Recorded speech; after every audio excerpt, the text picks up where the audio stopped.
Welcome back to College Football Addiction on Texas Football's Gerry Hamilton. How's it going, man?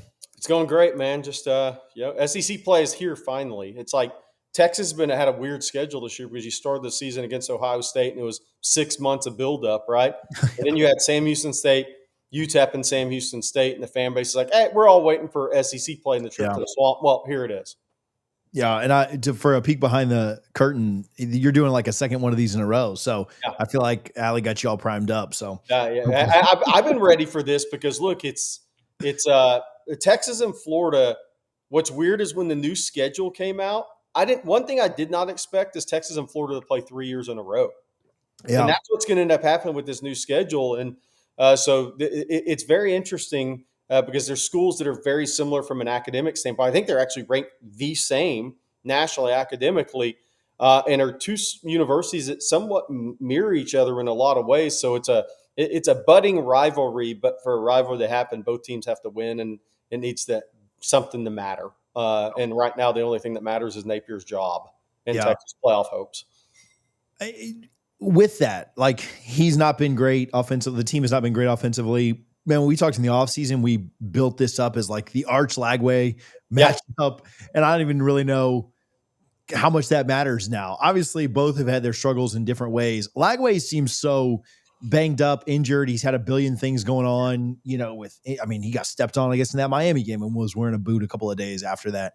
So the reason maybe for his struggles is a lot of that. What has been like, obviously, if you knew this, maybe you'd be coaching the team instead of breaking down football. But like, what has been the reason? What has been the real problem with Arch so far? I know he turned around a little bit in that most recent game, but you also kind of wonder level of competition. But what's been the problem? Yeah, so I think it's actually somewhat simple with him, as crazy as it sounds.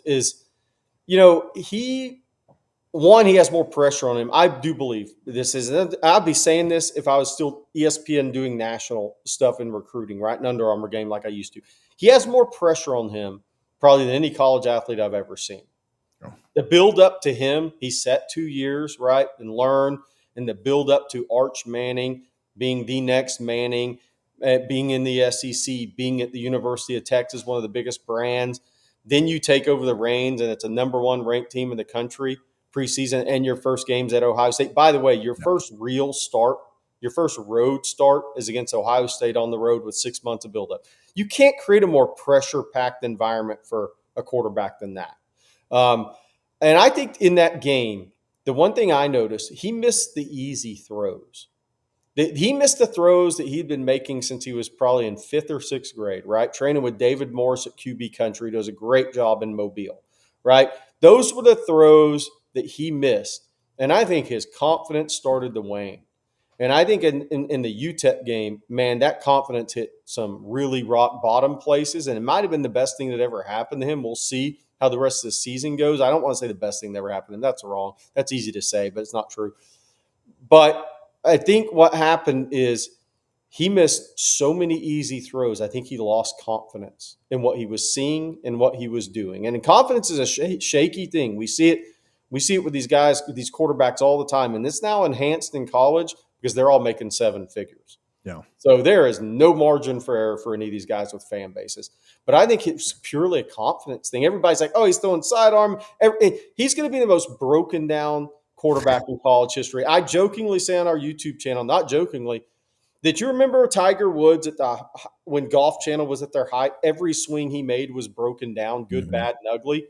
That's the way Arch is. Think about how many YouTube channels there are breaking down every one of his snaps, right? Everything he does.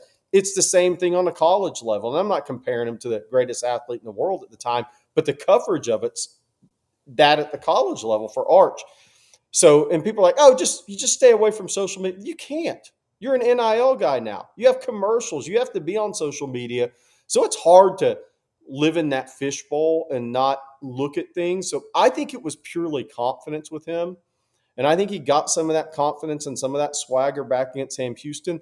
That's why I think Florida, the first quarter of this game at Florida, is really big for Arch Manning. If he gets off to a good start in this game, and I'm not saying 7 play, 80 yards, and 2 touchdowns in a row. I'm not saying that. I'm talking making the easy throws, seeing the game well, moving the chains, getting the field goal attempt, maybe scoring a touchdown in the first quarter. If he gets off to a good start and that mojo from last week carries over, I think you see a different quarterback. But if Florida can put him in the box early, and some of those things kind of get back in your head, if you miss a couple of early throws and they get pressure, easy throws early, and they get pressure on you, man, that confidence can wane. It's if my goal, if I'm Florida, is to make him feel like this, Yeah. right? Be on the boat that's in the ocean and the waves just keep hitting you, man, and you feel like it's just the confidence is not there. That if that's Florida, should be Florida's goal. But I think Arch made a big move because he started making throws that we'd seen him make in the past, whether it was Mississippi State or not, as bad as they were. He still made the throws under duress in that game. I think you saw some of that against Sam Houston, but I think the first quarter is huge for Arch Manning in the Swamp Saturday. I really do. Florida's quarterback has not, Lagway has not been great. The offensive line, which actually, I did a fantasy draft where you had to pick different, offensive lines and running backs and things, and there were conference guidelines, so you couldn't just take Texas' whole team or something, right? I took UF's offensive line. They're making me look terrible so far this year. They were awful. I don't, people will read into PFF at times too much, but they didn't have a guy who graded over 40, right? And so whether you like PFF or not, objectively terrible against Miami. Some time off, but not necessarily an easier front to go up against. How do you, if you're, take yourself out of the Texas side and go to the Florida side, how in the world, if you're Florida with a struggling quarterback, how in the world do you look to combat that Texas defensive front? I really think one of the big things for Florida in this game is to get Jaden Ball going early and take some pressure off of DJ Lagway. That's a big thing for me, and it's easier said than done. But one thing, this is an interesting game for Miami fans too, even though they're playing Florida State later in Saturday. Everybody knows Texas defensive front's good. If you're a Miami fan, you can sit there and measure your front versus Texas against the same team. No. And that's going to be interesting for me to see. I know Texas defensive front is good. Is Colin Simmons playing to that level that Ruben Bain is this year? We're about to find out if he's going to play at that level because Ruben Bain's playing ball now for Miami. But that is the Florida interior offensive line, I think, needs to have some real success early with Jaden Ball in this game to take some pressure off Lagway. If Texas wins on first down defensively in this game, and I said the same thing about Florida, first down defense and first down offense is massive in this game because the quarterbacks and the offenses have struggled a little bit this year. I'll get right back to the video, but first I do want to give some love to our friends over at Sleeper. You should be making money with us on the Sleeper app this college football season. There's a ton of things you can do on there, from eliminator leagues to pick'ems in the NFL to just checking the scores of the game. It's the best interface that I've seen for just keeping updated with what's going on in the world of sports and certainly in the world of college football. What you, though, need to be doing is playing the more or less game with us every single Wednesday on the Power 2, where we give you our picks, more or less, on 2 or more players. You can win up to 1,000 times your money. Check Sleeper's terms of use because terms and conditions do apply, and use our code CFA for a 100% match up to $100. We appreciate Sleeper for their support. Download their app right now. If Texas wins on first down and Florida struggles to run the ball early in this game, that's not going to be a good sign for Florida in this game, unless DJ Lagway just connects on some long balls or some busted coverages. But Florida needs to establish some run with Jaden Ball. They need to get the third and short and third and mediums more than they have this year. Both these offenses have been bad on third downs. Great on third down defense, bad on third down offense. Something's got to give in this game. And the only way something's going to give for the Florida offense is if they can get the 3rd and 3 and 3rd and 4 more than they can get the 3rd and 7 and 3rd and 8 against a really good defense. Yeah. Hopefully, well, maybe not hopefully for the Texas fans that tune into this, but hopefully the 2 weeks off has helped Lagway because he just looks, I mean, for football's sake, not necessarily for the Texas fans' sake. Hopefully he does look more healthy because it's brutal to watch right now. And I know you talked with Ali about confidence. I mean, his confidence has to be through the absolute floor. And that's you want to win games, but you don't want to win it just because the other guy is an absolute dumpster fire. And so I do hope that the bye week and having 13 days off between games, I hope that has helped some to make this matchup a little bit more interesting. And we'll have it on at the tailgate up in Tallahassee. We'll watch it up in the area that we watch the games at and stuff. And so I do hope that is improved. But I'm with you, man. If their offensive line can't, I mean, at least hold some of those guys back a little bit, which they didn't very well against Miami. I mean, it's a lot of trouble. And to me, the trench matchup in this in the quarterback matchup is why, I mean, Texas is obviously a road favorite here, but I think it's why a lot of people would say, well, I need to see it from Lagway before I can go out there and think that he's going to do it. And he very well may, but the test is pretty tough. Yeah, the thing with DJ, sorry TJ, not to cut you off, but No, you're fine.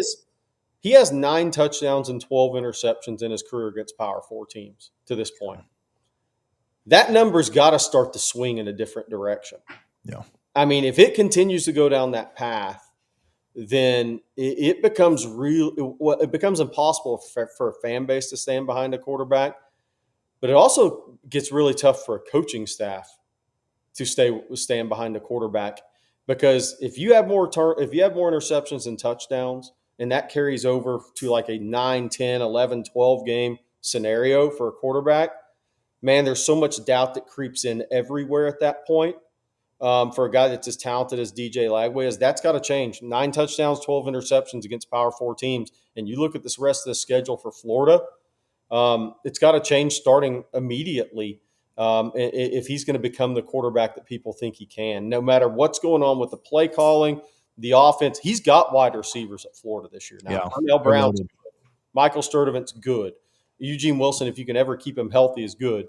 Dallas Wilson back this week against Texas. That guy is very talented, even though it's going to be his first college game. They have talent at wide receiver. I know they lost a couple of guys, but they're not without talent there. He's got guys to get the football to, but 9 touchdowns, 12 interceptions against Power 4 teams. That dog will not hunt long term.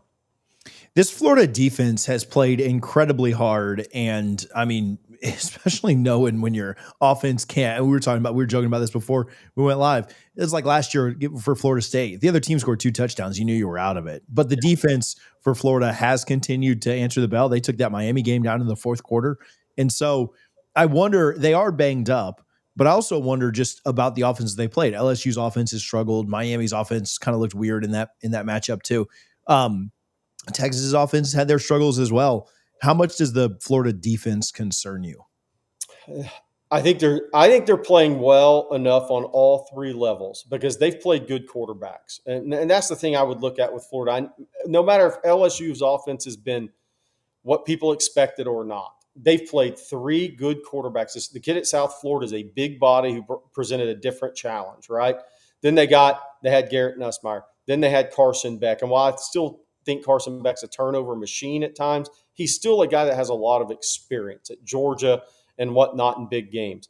Florida defense has played against, and LSU has speed all over the place. They've played, and Miami has some guys who would just go grab the football out of the air, right? You saw it against Notre Dame. They've played against good offensive teams and parts and quarterbacks to this point.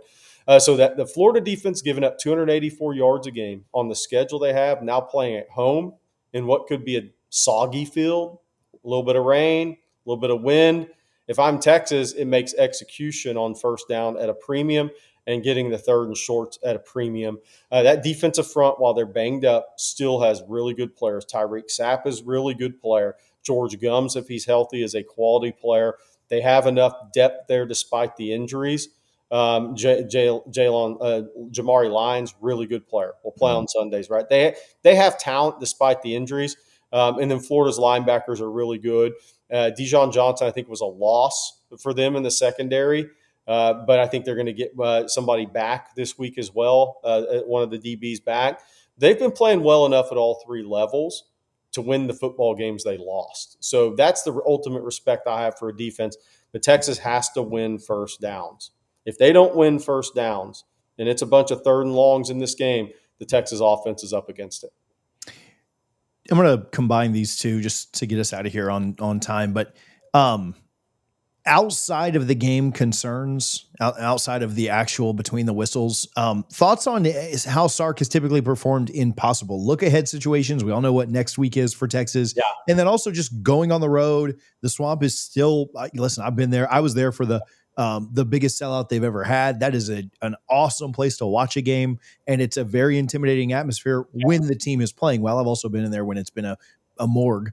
Right. But outside of the game, outside of the actual whistles, concerns around, again, look ahead and then just location, weather, things playing in Gainesville. I don't have concerns about any of that. Like, this Texas team has played in a lot of big games. They have a lot of experience from whether guys redshirted or not, whether guys transferred in or not. All those guys are Power Four players, right? But the guys who were on the Texas team the last couple of years, whether they were a backup or a starter, they have a lot of big game experience. They've played in a lot of environments. They played at Ohio State this year.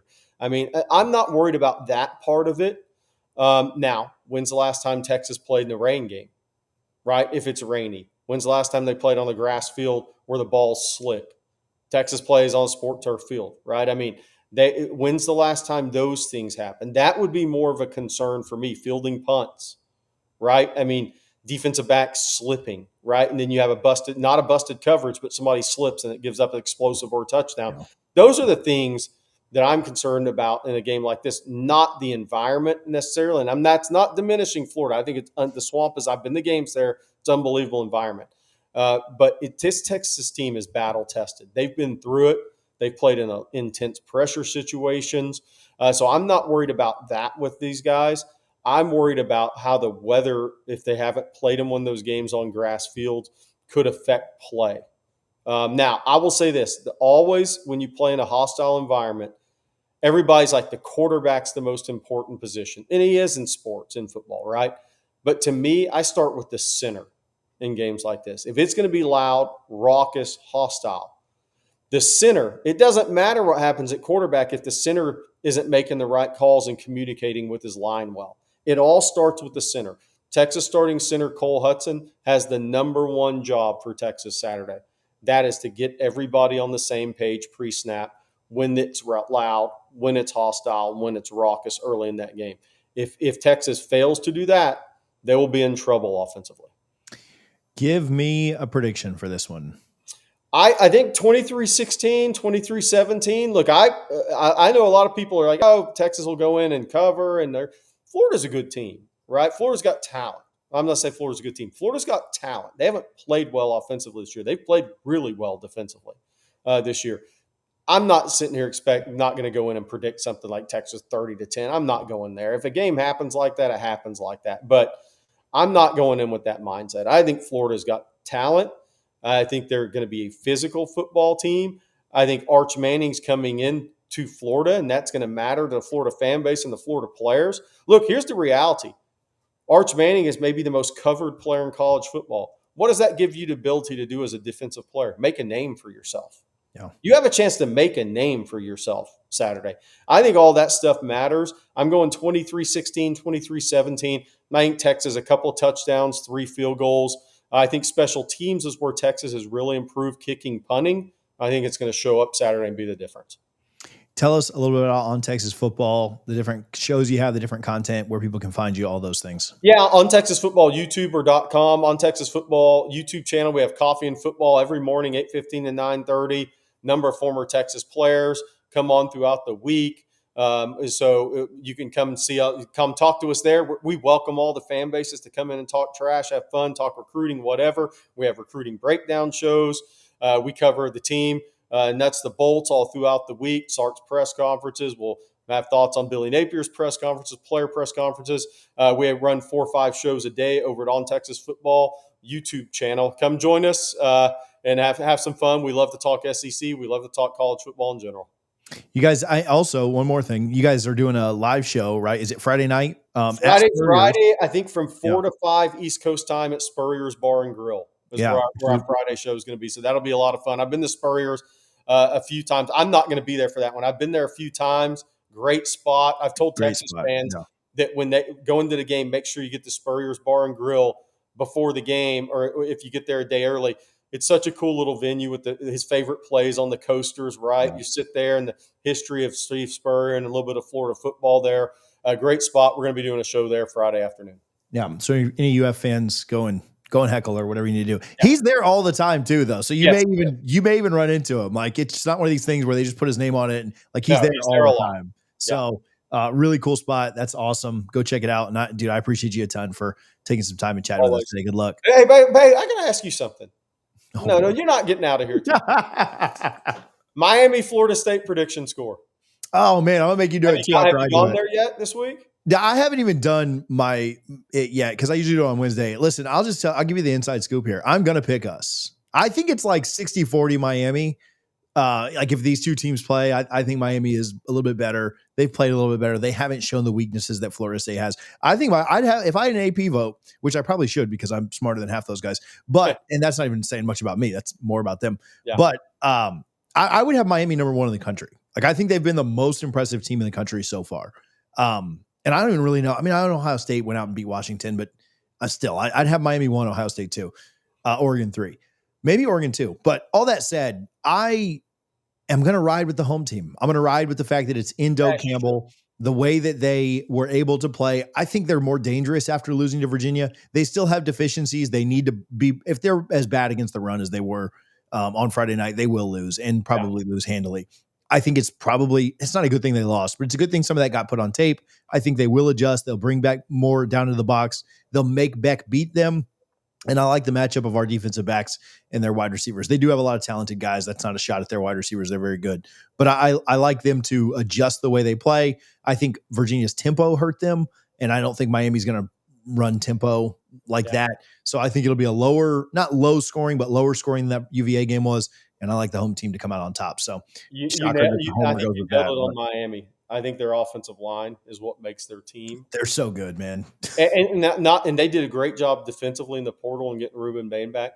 Their offensive line, if FSU has to be able to stand up against that offensive line. If a team can't stand up against Miami's offensive line this year, they're in trouble because those guys are good. Yeah. And then the other side too, their defensive line. Now I do think the one thing I didn't mention, I think Gus will be instrumental in them winning or losing this game. Yeah. Like I know it's always Jimmy's and Joe's. I know that's our cliche that we like to say, right? But no, he coached them well enough to beat Bama. He's going to have to do that again. And we'll see how much he's got left in the bag. What you got in that one? I got Miami probably, I don't know, 34-24. Yeah. I just think their offensive line is so good. I think, it wouldn't surprise me at all. But the thing that scares me about picking Miami against quality teams is I'm not a Carson Beck truster with him with the football. And I think it's shown up a little bit this year. I think if you can get pressure on him, the ball goes up for grabs. Yeah. And if Florida State can get enough pressure on him, the ball will go up for grabs, and you got to go make a play. They're going to have to bring – I don't love our pass rush. They're going to have to bring some kind of exotic stuff, some blitzes and stuff. And White is very aggressive. Tony White is very aggressive with that. And so if they can get home or if they can just move his feet a little bit, they'll be in good shape. They can't do it with 4. I mean, I don't know if anybody in the country can do it with 4. But they'll have to be exotic because, if they run the ball like you think they can, and if you let Beck be a statue back there, as many problems as he has, he'll pick you apart, right? Like he's not that bad. Yeah. So no, that wouldn't shock me at all. I'm going to go full homer and ride with your team, dude. I picked Bama, and I'm not making that mistake again. So, so did everybody else. But Gerry, thank you so much, man. You got it, man.